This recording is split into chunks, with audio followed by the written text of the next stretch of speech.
Hi guys, so we are at page 291 and we are still featuring a trail guide to the body, and of course it's very exciting to feature pelvis and thigh. Okay, so I'm gonna start off by reading information. So the Greek philosopher Herophilus named the last segments of the vertebral column the coccyx, since it resembled a cuckoo's beak. However, during the Renaissance, the French anatomist Jean Riolan thought the term referred to the release of gas from the anus that can sound like the cry of a cuckoo. So the coccyx is also called the tailbone, an appropriate term when referring to the human fetus during early development. A small, distinct tail extends off the sacrum, but by the 8th week, it disappears, so leaving just what it recognized as the coccyx. I did a video like how it fused together. Okay, so I'm gonna be starting off the information of the coccyx. Please look at the information here, image 6.33. Okay, the image is showing the posterior lateral view, whereas the client is in a prone position, and the therapist is palpating the coccyx. Okay, so keep in mind we are in the sensitive area. Okay, so we're gonna need another consent form for sensitive areas, and we're gonna need another informed consent. What is informed consent? We're gonna have to tell our client why is it needed that we need to go in the gluteal area.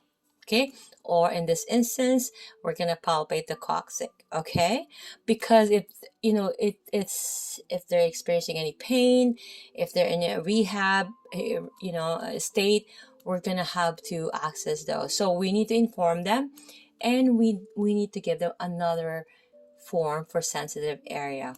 Okay, so again, we're going to be reading this area here. So please look at the image. So the coccyx is located at the top of the gluteal cleft and anchors to the end of the sacrum. So composed of 3 or 4 fused bones, it has a segmented bumpy contour and can be an inch or more in length. Its tip may curve in toward the body or veer slightly to the left or right. Okay, so because of its proximity to the gluteal cleft, palpating the coccyx may be challenging initially for both you and your partner. So palpate your own coccyx before palpating your partner's. Okay, again, we have to be mindful that our fingers are not touching any beyond where it's draped. Okay, we have to follow the draping line. Okay, so I'm not gonna get into detail of the draping, but the boundaries are there. So if it's draped, the fingers shouldn't be touching anywhere else under where it's draped. I hope I have that addressed and cleared. So now we're going to be moving on to the SI joint, or sacroiliac joint. So the sacroiliac joint is the junction between the sacrum and the ilium.